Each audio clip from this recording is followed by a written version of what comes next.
Em 1793, durante a Revolução Francesa, foi escrito um decreto da Convenção Nacional da França, que dizia: a grande responsabilidade é inseparável do grande poder. Você certamente já deve ter ouvido algo parecido em um dos filmes do Homem-Aranha, que diz: com grandes poderes vem grandes responsabilidades. Eu sempre acreditei que ter consciência dos nossos privilégios é o primeiro passo para entender a nossa responsabilidade como agente de transformação da sociedade. A empatia nos dá uma visão mais ampliada das coisas, mas é a resiliência que fortalece a musculatura para que as mudanças aconteçam. É fazer o discurso virar uma prática diária. Não é um caminho fácil. Muitas vezes é solitário. E o único superpoder que a gente consegue pegar emprestado do Homem-Aranha é o sexto sentido, uma intuição que faz a gente acreditar que está no caminho certo, apesar de ser contra a corrente, contra a maré e contra o status quo. Por isso que o episódio de hoje é muito especial, porque vamos falar com uma mulher que é referência no mercado de energia, com uma trajetória profissional internacional inspiradora, comandando áreas financeiras e tributárias das maiores empresas marítimas da Noruega. Hoje o papo é com a Gabriela Rocha, marcando esse 5º episódio da 3ª temporada do Lendárias e Portuárias, um projeto incentivado pela Deep World por meio do Promicult, Lei Municipal de Apoio à Cultura Alcides Mesquita, e que também tem o apoio da Abitra. A gente está falando aqui de Santos, que é uma cidade portuária, muita gente que mora aqui sabe disso, só que existem várias outras cidades portuárias no mundo e a relação entre porto e cidade é uma coisa que está sendo construída e muito debatida nos últimos anos. Eu estou aqui com uma convidada que tem uma experiência e já rodou várias cidades portuárias do mundo. E antes de eu começar essa conversa, eu quero que você já deixe aqui o seu like, assine esse canal, porque esse bate-papo com a Gabi promete. Gabi, muito obrigada por estar aqui. Você é uma figura, eu acho que icônica, né, nesse mercado marítimo, energia, porto. Eu estou muito feliz e eu tenho muitas coisas para te perguntar. Seja muito bem-vinda. Muito obrigada pela oportunidade, Lud. É um prazer estar aqui com vocês. Que legal.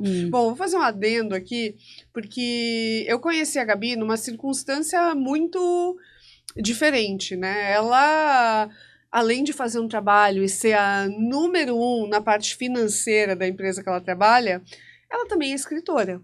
Né? Sim, posso dizer que sim. Pode dizer que sim, não. Ela é, né? E o seu livro é sobre questão racial. Exato. Também. Né? Eu escrevi esse livro na verdade, eu publiquei esse livro, né, em 2019.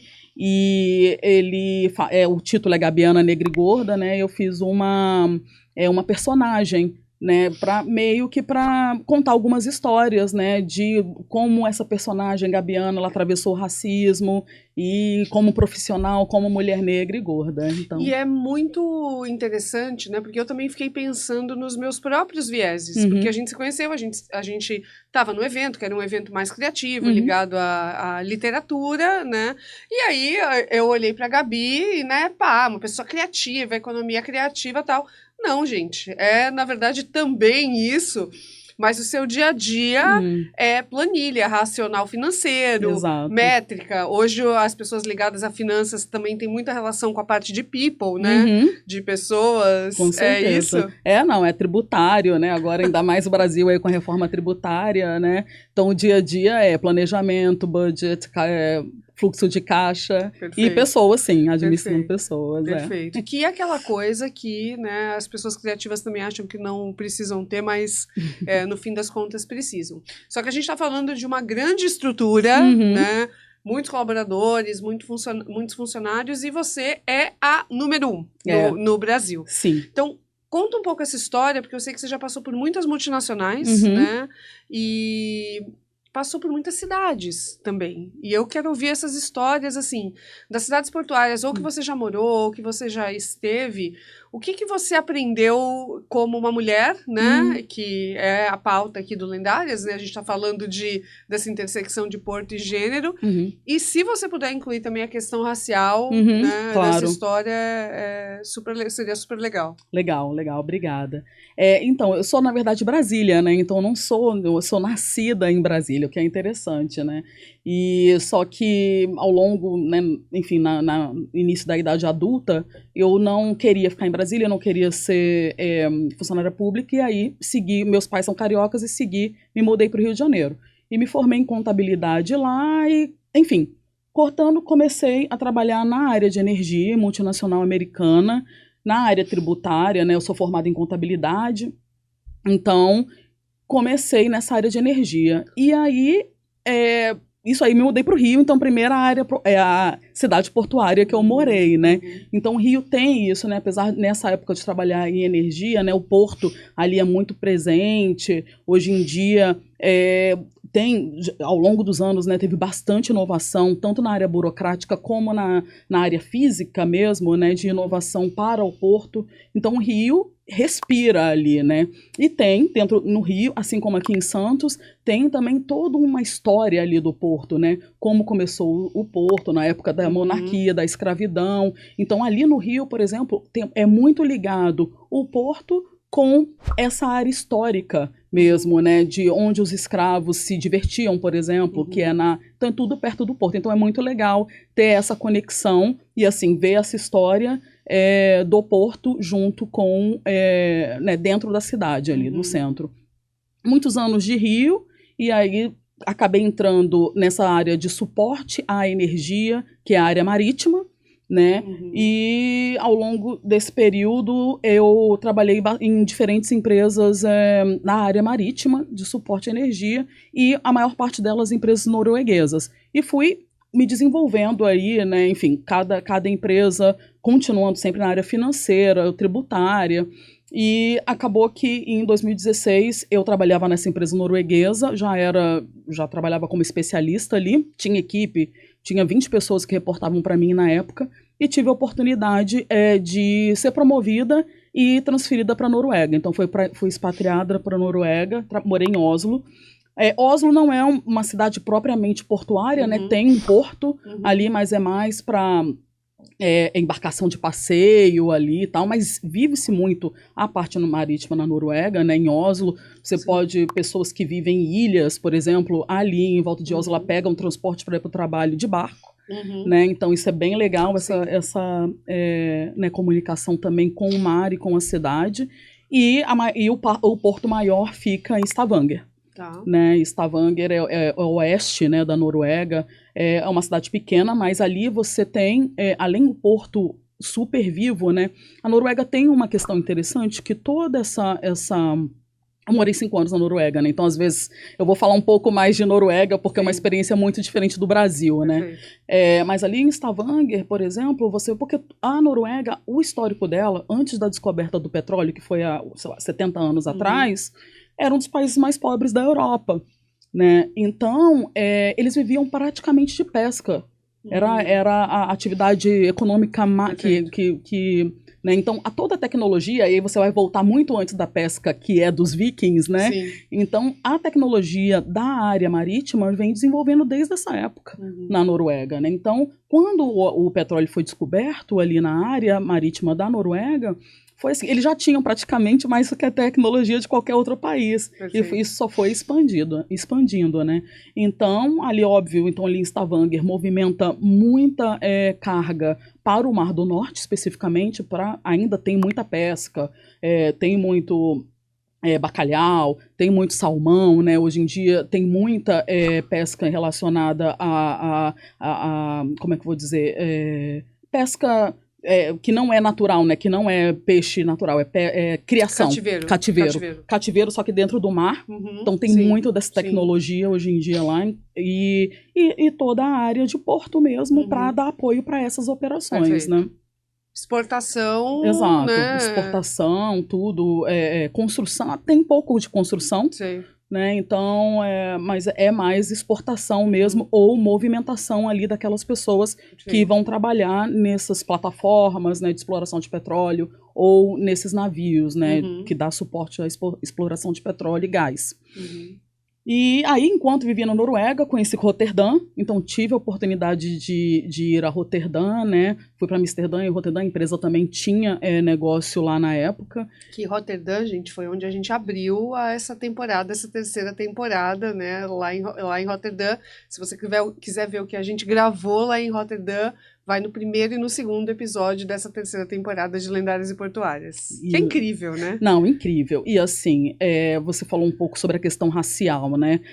Roterdã, eu também aproveitei ali aquela viagem para poder viver um pouco ali da cidade mesmo. E eu fui no Carnaval de Roterdã, né? E o Carnaval de Roterdã, ele é basicamente negro, né? Porque tem muito imigrante das ex-colônias, né? Que vivem ali em Roterdã. Mas aí você também não vê essas pessoas na área portuária. Perfeito. Né? Então, isso também é uma coisa que eu percebi ali, que tem essa divisão, essa linha muito bem clara ali, né?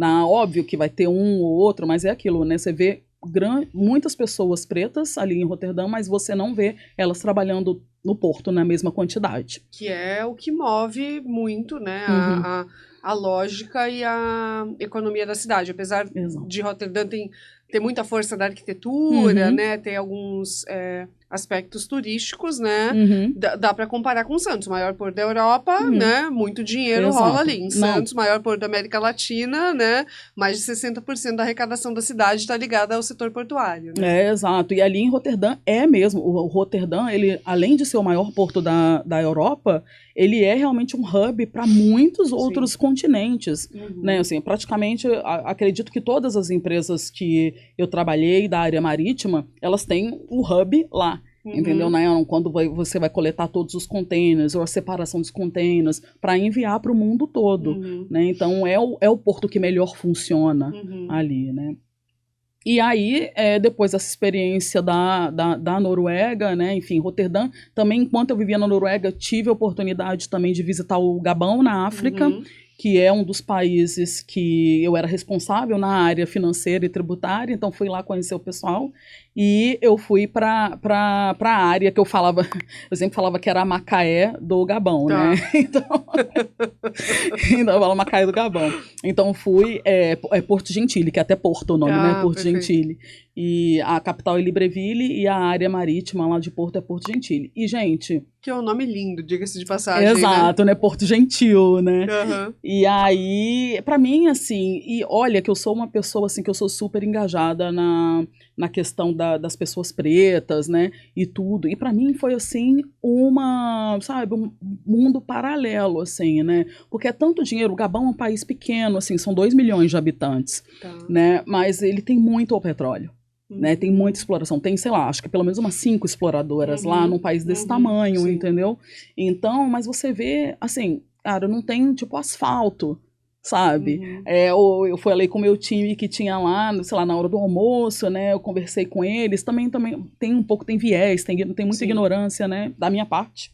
Mas eu falei, gente, vamos no shopping almoçar e tal. Eles riram de mim, né? Eles falavam, shopping, né? Eles falam, Gabriela, você é um pouco branca, né? Eles falavam isso pra mim, sabe? Porque, sei lá, eu não queria comer comida com pimenta, sabe? Eu falava assim, então, né, preto de alma branca, né? Ficava, entendeu? Tipo assim, eles ficavam assim pra mim, entendeu? Por causa dos meus costumes, né? Então foi assim. É um comentário, né, que hoje a gente faz no Brasil é extremamente racista e muito errado.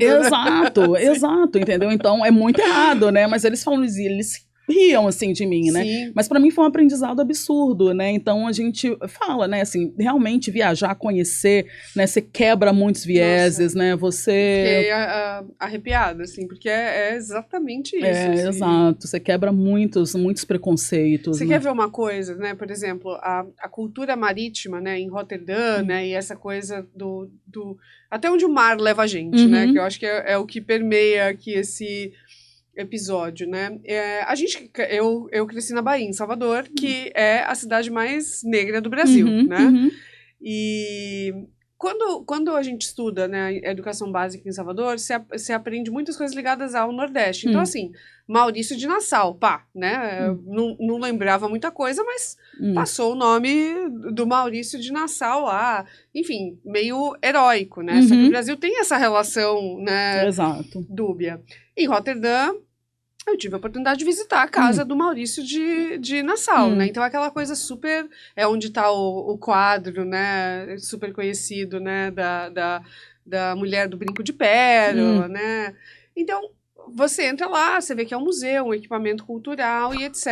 Aí você vai entender a história que estão nas próprias paredes, daquela maneirinha bem discretinha. Cara, a riqueza construída em cima da navegação, das questões portuárias daquela época, mas em mais de 24 mil pessoas escravizadas. Sim, né? Exato. Então, assim, a gente olha grandes estruturas, grandes portos, países super ricos, né? E a gente tem que lembrar que grande parte do dinheiro desse cara veio do Brasil, da exploração e do que aconteceu aqui. E eu cheguei lá e comecei a ficar meio indignada, né? Assim, pô, esse quadro aqui, né, só tá aqui, né, por causa disso. A escada da casa, a casa passou por um incêndio, né, mas a primeira versão era toda de pau-brasil. Então... Né? Então, a gente ouvir ampliar o mundo, entender essas conexões, a gente para e pensa assim, algumas coisas são explicadas de uma maneira muito romântica, mas quando a gente vai ver, a gente constrói os nossos vieses, né? A gente tem uma natureza, né, da gente, às vezes, permitir que a gente seja colonizado por certos pensamentos. Shopping, né? Da onde vem a lógica de shopping, né? Não, qual é a lógica, né, cara? Assim, até eu não tenho orgulho nenhum, né, de falar sobre isso, né? Porque é isso, né? Mas é importante a gente falar sobre isso, né? É super importante a gente entender. Resgatando também uma história bem breve, uma vez eu fui dar uma palestra no interior e para uma molecada super jovem e eu ouvi de um garoto. Meu sonho é que aqui tivesse um shopping numa cidade que tinha 80 mil habitantes, né? Então a gente é colonizado por por essas lógicas de pensamento estrutural, exatamente. E lá no Gabão, assim, Porto... Você foi pra lá, você passou um tempo lá? Eu passei umas 2 semanas com o time lá, trabalhando lá mesmo de Porto Gentil. E como é que você enxerga a relação das pessoas lá com o Porto? Não, a relação é muito boa, que também é impressionante, né? Porque, porque assim, o privado, se você for pensar assim, no mundo privado, né? Com o mundo político, né? Social ali daquela situação, né? Então, as pessoas, você vê que as pessoas que trabalham para o porto ou ligadas ao porto, né, elas têm uma condição econômica, né, melhor, né, do que o que você vê ali em volta do país, né? Então elas falam, tipo, porque, por exemplo, lá acho que a família que está no poder, sei lá, está no poder há 50 anos, né, apesar de se chamar uma república, né? Então, assim, todo mundo vai para a escola particular, um pouco parecido com o Brasil, numa menor, né, estrutura. E as pessoas, elas não querem saber, as pessoas que trabalham na área privada, elas não querem saber, tipo, de política, assim, ela fala, cara, eu nem voto, sabe? Entendi. Mas é porque elas também não precisam, né? Então, assim, enfim, eu nem sei qual é o governo, porque não é o que está no papel não é o que acontece, né? Mas as pessoas, elas nem participam da vida política, né? Porque elas têm todos os benefícios, né? Daquilo que o porto, né? Que aquele trabalho traz para elas ali, mesmo vivendo, sei lá, numa cidade que não tem asfalto. E lá é municipal. O porto é municipal. Assim como na Noruega. Exato. Na Noruega, os portos são geridos pelas cidades. Pelas cidades, que é diferente do Brasil. Do Brasil, que é federal. E do ponto de vista tributário e financeiro, para você, isso deve ser uma coisa bem maluca, né? Então, assim, o Brasil, na parte tributária, é realmente uma das coisas mais malucas que tem na parte tributária, comparado com todos esses países, né? Então, assim, tudo que vem de restante é fichinha, assim, né? Então... Passei pelo Brasil, tô pronta pro mundo, né? Assim, é isso. É isso, é mais ou menos essa mentalidade. Então, na Noruega, por exemplo, apesar de ser municipal, tem o imposto municipal, mas não é, assim, sei lá, 1%, só para você realmente ver e que aplica tudo, né? Tá. Não tem PiscoFins, ISS, todos esses impostos, entendeu? Então é bem mais simples, né? O Brasil realmente é o que é mais burocrático e complicado aí nesse sentido tributário, né? Então, assim, tirando talvez México, por exemplo, a gente, por exemplo, tem operação em Cartagena, né, que também é um porto, né? Então nunca fui, mas a gente recebeu o nosso time da Colômbia 2 semanas atrás. Então a gente teve muito essa conversa assim, né, da vida no porto, como é viver, como é, né, comparando com Santos e Cartagena, né? E eles falaram, cara, é muito parecido, né? Eles se sentiram assim muito assim acolhidos e muito parecido, né? A gente sentou para jantar, né? Enfim, ali em frente, onde passam os navios, né? Sim. E eles falaram, nossa, muito igual, né? Então, assim, eles não estavam surpresos, né? E Cartagena começou realmente com os navios de passeio, né? Ai, gente, esqueci o nome. De cruzeiro. De cruzeiro. Sei lá, parece que 2 anos, 3 anos, eles não tinham essa cultura. É curioso isso, porque eu fui pra lá muito assim, passou zero a questão portuária pelo meu radar, eu fiquei muito na cidade murada, né, que putz, é super legal, super pitoresco, etc. Mas você meio não sai, não sai daquele contexto, daquele lugar. Eu nem sabia que tinha cruzeiro pra lá, assim, então, pra você ter uma ideia. Começou há pouco tempo que eles me falaram, né, então assim... Então, eles se sentiram acolhidos aqui nesse sentido, que acharam muito parecido com o Santos, né? Legal. E é isso aí, o meu porto final é Santos. Tá. Né? O último, né, que eu passei, que eu estou aqui vivendo. Perfeito. E é isso, assim, que antes eu estava começando com vocês, né? Eu saí, enfim, da Noruega, vim pra cá e... Noruega, Santos. Oslo, Santos. Oslo, Santos. Eu fiquei um tempo no Rio, tá bom. Mas foi transição e depois aí já tem 3 anos e meio que a gente está em Santos, né? E... é isso, assim, Santos pra mim... Assim, eu nunca tinha vindo pra Santos, então me mudei sem nunca ter vindo pra Santos. E aí, enfim, Covid, loucura. E aí, mas eu achava que era uma boa oportunidade com filho pequeno para vir, né, para Santos, eu achei que ia ser mais seguro, então tinha toda essa questão. Mas realmente eu fiquei nesse processo, como você falou, né? Eu sou a número 1 de finanças da empresa que eu trabalho, eu vim por causa da empresa, né? E trouxe minha família, e que a empresa opera aqui de Santos. E nesse processo de construir, né, esse projeto, porque o primeiro projeto dessa empresa aqui no Brasil, então foi o escritório de Santos, é o número 1 também. A gente teve bastante dificuldade em contratar pessoas em Santos que falassem inglês. O que pra gente, então, essa relação, assim, porque eu tinha outra mentalidade, maior porto do mundo, da América Latina, desculpa, e então eu falei, pô, vai ser super tranquilo, né, e foi muito difícil. A cidade tá adaptada, né, olha que interessante, assim, né, a gente pensar sobre isso, né, porque, na verdade, é uma falta de as pessoas não falarem inglês, né, é uma falta, assim, talvez seja um dos primeiros sinais dessa falta de relação porto-cidade. Exato. E além dessa relação porto-cidade, é uma cidade turística, né? Exato. Que a gente estava conversando, né, sobre os tripulantes saírem, não saírem, né? A gente sempre discute isso, assim, não é todo restaurante aqui que tem cardápio em inglês, não, né? Então, como isso permeia a cultura da cidade, é muito interessante pensar. No Brasil, esse não é um problema só de Santos, né? No Brasil, a gente tem 3% das pessoas que falam inglês de maneira fluente e 5% que falam, né?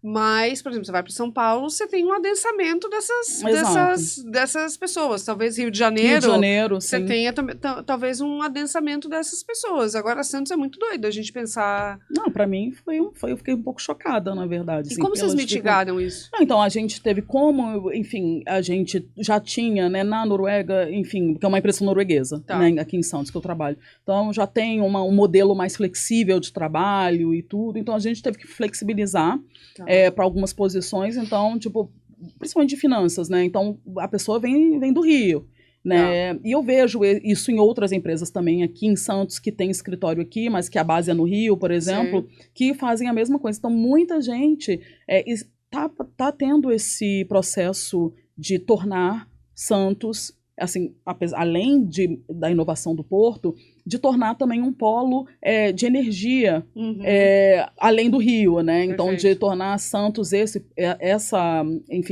núcleo, esse hub também de energia. Então, tá tendo esse movimento. Perfeito. Então, tem... E vai precisar de gente qualificada, vai precisar de gente falando inglês, Exato. né? Então, tem muita multinacional, né? Por causa do pré-sal também, né? Então, tem os campos aqui de Santos, da Bahia de Santos. Então, realmente é uma dificuldade. Vai precisar mais, né? Se isso acontecer, se tiver realmente esse desenvolvimento para a área de energia, né? E aí, Gabi, tem uma coisa que eu acho que é legal a gente falar, que é a oportunidade para gênero, né? Para as mulheres, né? Ganharem poder econômico. Eu não sei exatamente qual é a jornada da sua família, a gente nunca conversou sobre isso, né? Mas, por exemplo, na minha família, o meu pai, ele tinha a habilidade de falar inglês, mas não era um inglês super fluente, porque ele começou justamente porque ele foi trabalhar em multinacional. Mas no meu caso, ele me colocou no inglês com 6 anos de idade já, vislumbrando essa transformação. Como é que foi, assim, a jornada da sua família? Você foi a disrupção ou você já teve essa coisa dos seus pais traçarem, assim, não, vai falar inglês, vai fazer tal coisa? Porque é uma coisa que a gente não vê muito acontecer, né? Então, e é uma família preta, né? Então, assim, meus pais, realmente, principalmente minha mãe, eu acho que foi uma pessoa muito visionária. Meus pais não falam inglês até hoje, entendeu? Então, ela foi uma pessoa visionária, né? Minha avó, né? Então, essas duas mulheres na minha vida, né? Elas foram muito visionárias. Então, elas fizeram de tudo para minha educação, investiram tudo, né, na minha educação. Eu sempre estudei em escola privada, em Brasília, eu fazia inglês também desde os 6, 8 anos de idade, eu fiz intercâmbio nos Estados Unidos por 1 ano, então eu realmente eu entendo o meu privilégio, né, e aí volta a questão, a pessoa, mas por que você reclama tanto, por que você tá falando mais vagas para mulher preta? Eu falei, gente, porque eu passei minha vida toda sozinha, sendo a única, né, eu tive uma família estruturada, que conseguiu, né, diante de vários, enfim, coisas que aconteceram na jornada dessa família, me deram condições de chegar até aqui, onde quer que isso seja, mas não é, eu não sou o modelo, eu sou exceção. Exatamente. Esse é um ponto crucial da gente entender, porque, de novo, eu sempre falo isso, e tem gente que não gosta quando eu falo, tá?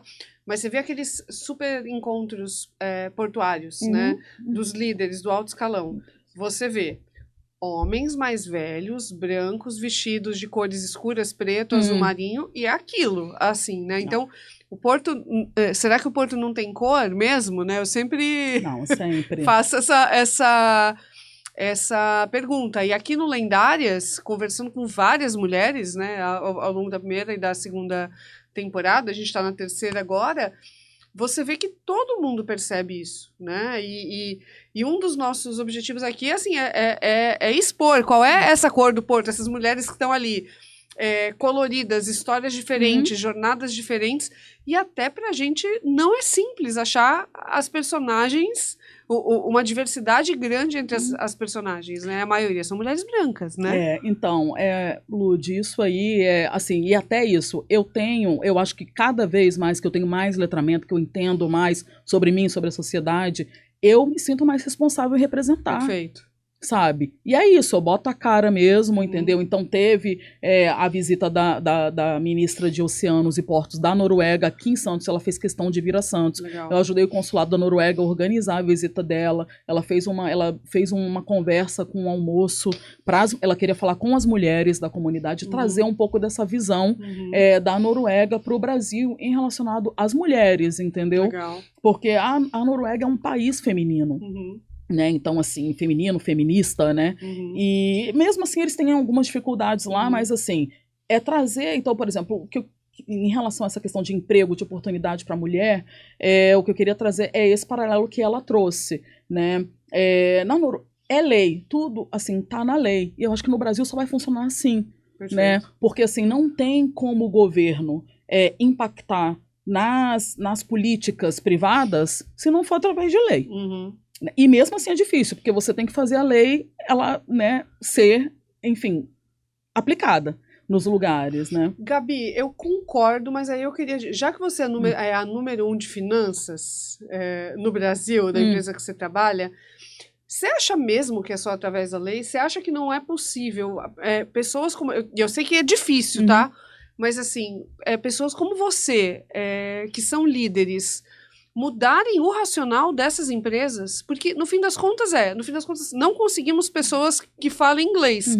Existe um problema de marca empregadora, existe um problema de captação de talentos, que as empresas portuárias só vão resolver se horizontalizar, e aí talvez os CFOs, os diretores de finanças, precisem começar a entender assim, peraí, vamos olhar para além do nosso umbigo e do nosso vertical, e eu sei que é super delicado e difícil, mas eu fico pensando assim, se a gente for esperar a lei, cara, vai demorar demais, assim, a gente precisa desses hackers do sistema, sabe? Então, eu tive, enfim, no início, né, de toda essa questão do woke, né, enfim, da visão woke, eu tinha esperança, né? Todo mundo entrou, todas as empresas entraram, né? De cabeça, todo mundo com diversidade. Como é que tá agora? Perfeito, entendi. Né? Então, assim, eu me sinto na responsabilidade, eu faço o que eu posso, né? Pra poder... Mas sempre, você briga, você tá lá sempre, né? Arrumando sendo a pessoa que vai, gente, né? Exato. Então, né, me expondo dessa forma. Perfeito. Eu acho que, por exemplo, o que vocês fazem aqui com o podcast, então, eu acho que tem, óbvio, ações que elas são úteis, né? Da comunidade, que elas são úteis para... Mas eu acho que, assim, cara, como você falou, é top-down. Não tem como. E, assim, por exemplo, tem uma comunidade, né? A Vista, que é o Women in Shipping Trading, né? Que é uma comunidade, enfim, mundial, né? E elas fizeram, acho que foi alguns anos atrás, 2013, um acordo, né, para empresas signatárias assinarem, que é o 40 by 30. Então, é para ter 40% de líderes mulheres até 2030. Estamos em 2026, né? Então, assim, muitas empresas que são... foi a Vista Noruega que fez isso. Muitas empresas que são norueguesas são signatárias que elas têm base no Brasil. E assim, você não vê um movimento. Acontecendo. Os caras lá, tipo, assinaram a parada publicamente, postaram no LinkedIn, sacou? Mas você não vê, porra, a gente faltam 6 anos, 4 anos pra cumprir. Sim. Quando você tira a foto, quem é que tá lá? É isso aí. Entendeu? Então, eu acho que é muito além, é conscientização. Eu acho que a gente não vai ver, né, na nossa... Enfim, é para deixar legado, né? Então eu tenho consciência que tudo que eu faço é para deixar legado mesmo, porque eu acho que eu não vou ver, porque é muito, muito, muito difícil, né? O que você falou, aqui em Santos, você vai ver as reuniões, né? E eu falo, gente, às vezes me dá vontade de entrar no LinkedIn, eu vejo suas fotos que só tem homem branco, me dá vontade de comentar, sabe? Falar, vocês não têm vergonha, não? Eu comento, e algumas pessoas ficam bravas, assim, mas eu faço eu acho que a gente tá num momento, né, tão importante, eu digo, não é um momento crítico, é um momento importante, de oportunidade, que, assim, às vezes... assim, eu sou empreendedora, eu não tenho nada a perder. E eu sei que às vezes quem tem um cargo numa empresa tem outros tipos de relação, mas eu uso esse privilégio de ser empreendedora e ser minha própria chefe, de poder falar coisas, geralmente, que pessoas não querem tirar esses elefantes da sala. Exato. Sabe, gente? O elefante está na sala, né? Assim, no LinkedIn, e eu fazia isso geralmente no Instagram, tal, de 2 anos pra cá passei a fazer no LinkedIn, entendeu? Exato. E eu sei que tem gente que fica brava, não, mas você não deveria falar... eu ouvi uma vez assim, essa aí só quer arrumar confusão. Não, gente, pô, pelo amor de Deus, cara, vocês não veem. Então, é o que eu falo, as pessoas não veem, e eu comento, enfim, comunidade preta, né, eu participo de muitas comunidades, em muitas ações de mulheres negras em governança, né? Hoje eu sou conselheira fiscal também do Museu Afro Brasil em São Paulo. Legal. Então eu sou muito ativa nessa pauta, entendeu? Então, mas você vê que vai empurrando, assim, você tá se arrastando e você não consegue mudança, sabe? Assim, a mudança é muito pequena. Então é isso, eu acho que o que a gente está fazendo aqui, eu acho que é um legado. É muito letramento que tem que trazer aí do top-down, assim, para que as coisas, mesmo com lei, né? Mas assim, aí quando eu tava falando da questão da lei, né, que na Noruega é isso, tipo, sei lá, a mulher que é trabalhadora do porto, em Stavanger, quais são os direitos dela? Tipo, os direitos dela são, mesmo que ela for temporária, sei lá, 7 meses de licença maternidade, Perfeito. sei lá, tem um banheiro feminino, sabe essas coisas que são poucas, mas é, tipo assim, pra mostrar que a gente tá ali, sabe? Que a Sim. gente existe, que a gente... E é isso. E além disso, é colocar, tirar esses homens brancos, assim, não tirar, né? Mas eles... Ou eles têm, porque assim, aparentemente eles não têm nenhuma empatia, Sim. né? Então, assim... Como que a gente vai tirar eles de lá se é eles que têm a caneta, né, para poder assinar, para poder liberar? Cara, são anos de letramento. Eu não tô defendendo, eu não sei se eles não têm empatia, eu acho que é um problema um pouquinho anterior, eles não têm consciência, né? Você não ter consciência do seu próprio privilégio é um dos maiores males que a gente vive hoje, né? E alguns estão super dispostos a dialogar, tem essa flexibilidade cognitiva, outro não, isso é besteira, né? E assim, e a própria lógica, né, do woke, né, foi muito negativado e etc. Mas se você vai olhar a lógica, né, a antropologia da história mesmo, começa no movimento negro, né? A lógica woke começa com uma causa justa e importante no próprio movimento negro, né? Então, cara, e não é woke significa desperto, né? Despertar. A gente não precisa despertar para isso, né, em 2026? Lógico que a gente precisa despertar para isso em 2026, né? A gente precisa despertar para isso 2030. Se a gente olha a agenda 2030, foi o Brasil que foi lá e militou pelo ODS 18, né? De igualdade racial. Ou seja, o mundo deu um recado assim, então, né? Assim...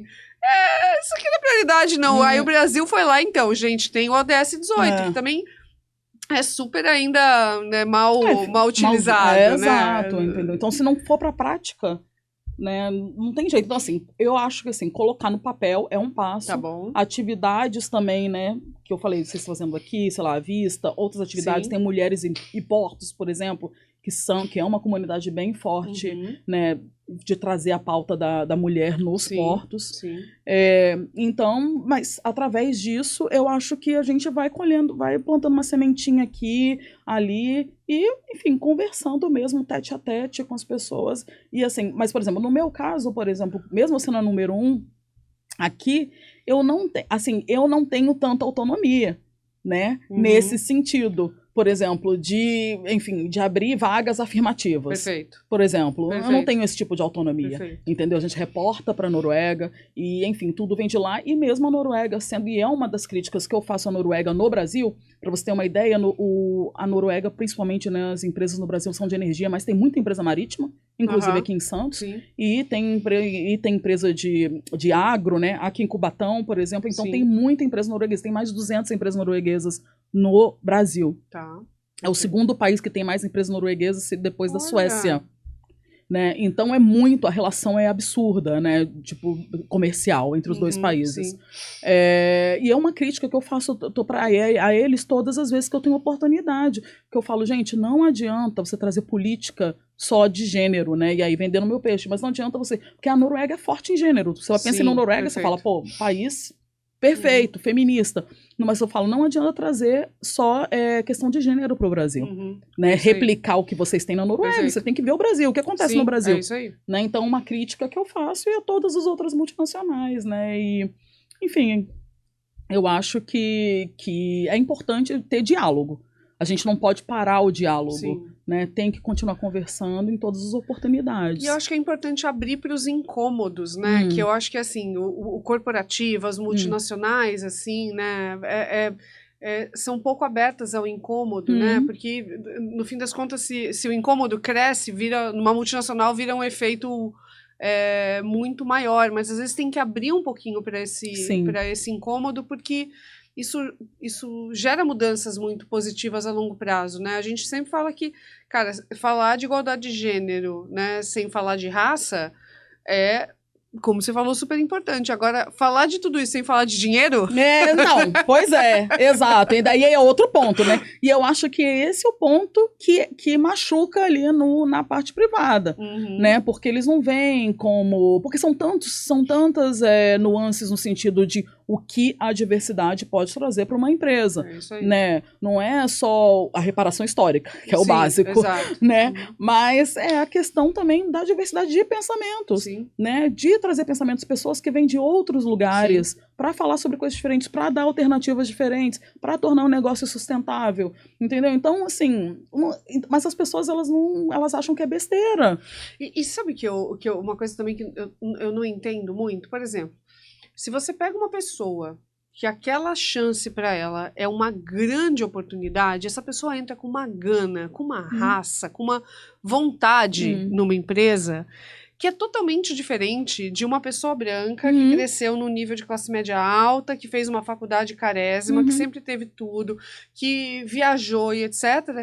Porque essa pessoa, o nível de retenção dela, o nível de envolvimento e engajamento, quando ela já parte de um ponto de privilégio, é completamente diferente. Então as empresas tinham que olhar esse desenvolvimento do ponto de vista estratégico mesmo, né, de retenção e de desenvolvimento.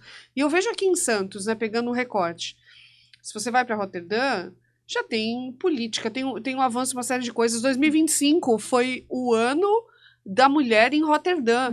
Então, eles fizeram uma agenda anual ao longo de 2025 com coisas incríveis, reforçando a pauta de gênero na cidade, e óbvio que teve várias iniciativas ligadas ao porto. Então, mas você vê uma coisa assim, Europa, né, assim, tem uma coisa já meio resolvida, né, já tem. Tá tudo bem. Cara, Roterdã, eu não vi uma pessoa em situação de rua. Não vi.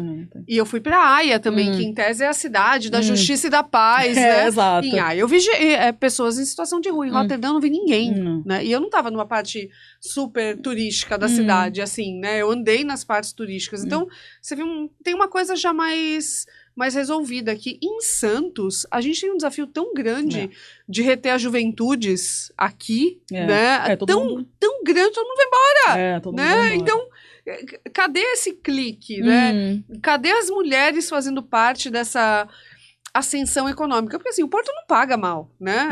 Não, exatamente. Você é responsável por liberar os salários lá, né? Você sabe disso melhor que eu, né?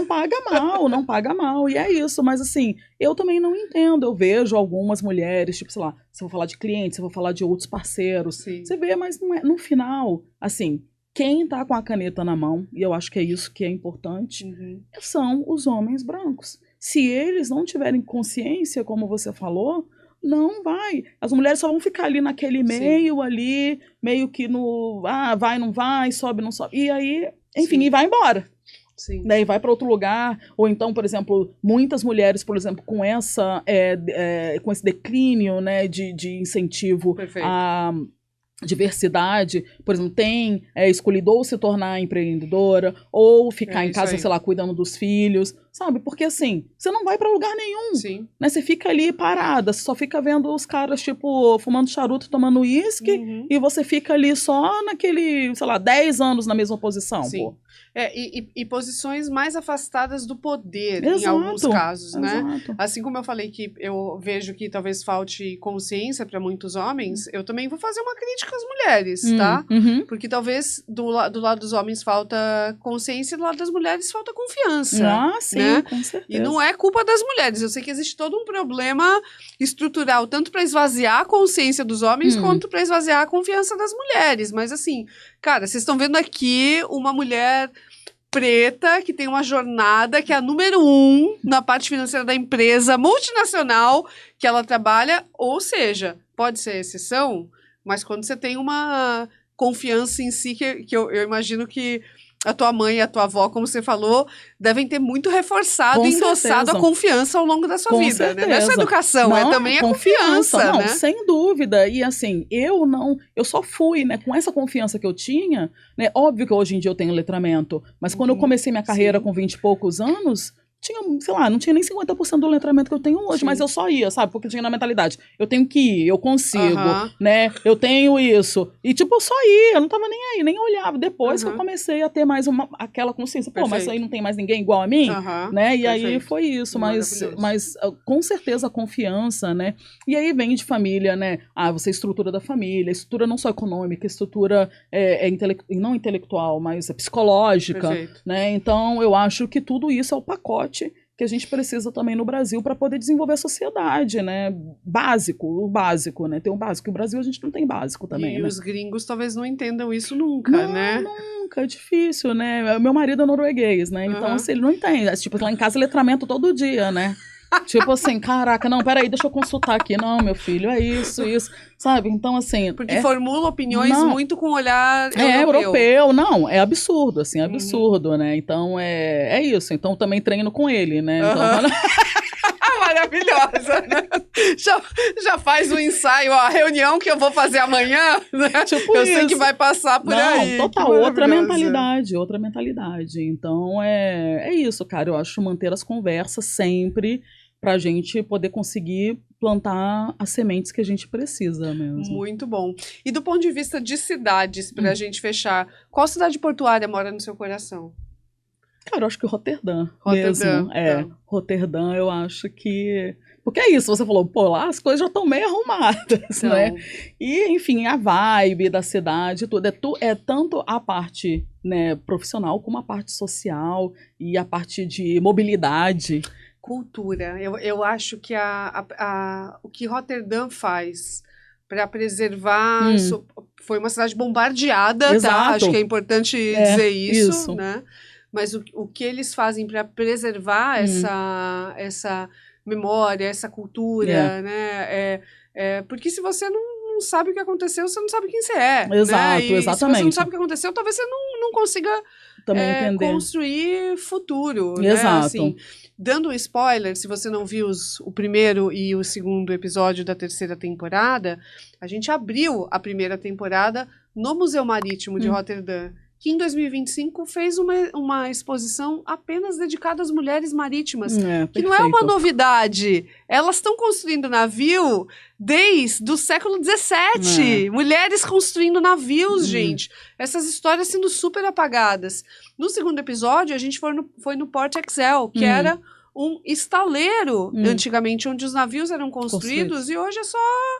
inovação. Então, a cidade ela faz questão de, nos seus grandes marcos, né, instalar a memória ligada ao porto e entender como se constrói futuro a partir daí. Eu fiquei bem mexida, assim, com Roterdã. Eu ia ficar 3 dias, acabei ficando 5, porque, assim, cara, tem uma coisa aqui que precisa ser decodificada e entendida, né? E quem sabe, assim, sem qualquer viralatismo aqui. Exato, né? Exato. Assim, Santos tem muito a aprender com Roterdã. Muito. E muitas delas, né? Eu não mencionei antes, mas Singapura, por exemplo, também é um país praticamente portuário, né? Sim. Qualquer lugar que você vai ver o porto, né? Então também tem muito a aprender com diversidade, muito a aprender em muitas coisas também. E que Singapura também passou por um processo de... era um país pobre, né? Sim, muito pobre, eram muito pobres. E eles, enfim, tem muita questão de... É uma divisão, né, entre os chineses e o pessoal da Malásia. Sim. Né? Então, existe essa divisão, né, de quem tem mais poder e tal, porque é um país também que é novo, né? Sim. Que se construiu e tem muitas coisas boas, né, em relação ao país e o mundo portuário, né? Perfeito. Mas tem também essa coisa meio de Barra da Tijuca, sabe? Sei, entendeu? Sei. Muito bom. Uma carioca falar isso da Barra da Tijuca, gente, tem um poder imenso. E só uma curiosidade, aqui em Santos, você mora na nossa Barra da Tijuca, que é a ponta da praia, ou você mora no nosso Leblon? Não, Leblon é Gonzaga, né? Eu moro no Leblon, então... Não sabia, boa referência. Não, a ponta da praia é o equivalente à nossa Barra da Tijuca, né? Exato, não, definitivamente. Eu trabalho para aquele lado, mas moro aqui, mesmo que eu tenha que atravessar a cidade. Muito bom. Pro carioca falar isso, gente, quem é carioca entendeu 300%, né? Foi uma crítica muito educada. Exato, exatamente. Muito bom, mas é isso, né? A cidade molda esse imaginário nosso, exato. né? A cidade, ela tem essas características, e muito legal conversar com uma mulher como você, né? Que, enfim, além da jornada, além de ser referência, já teve aí em tantas cidades diferentes, podendo compartilhar com a gente aí esse conhecimento. Espero que você tenha gostado, Gabi, espero que você tenha gostado de participar do Lendárias e Portuárias, e eu queria que você fizesse um convite, se tiver uma mulher jovem, preta ou não, assistindo, assim, o que você acha que ela tem que fazer para entrar e tá do seu lado daqui a alguns anos? Obrigada, Lud. Muito obrigada por estar aqui. Adorei esse papo. Muito legal, Lendárias e Portuárias. Ótimo. E o meu recado é, meninas, se desenvolvam, estudem, sem medo, né? Trabalhe a autoestima, né? Muito importante. É difícil? Mas trabalhe a autoestima e siga em frente sem abaixar a cabeça ou sem escutar as pessoas que te coloquem para baixo para você conquistar aí o mundo. Muito bom.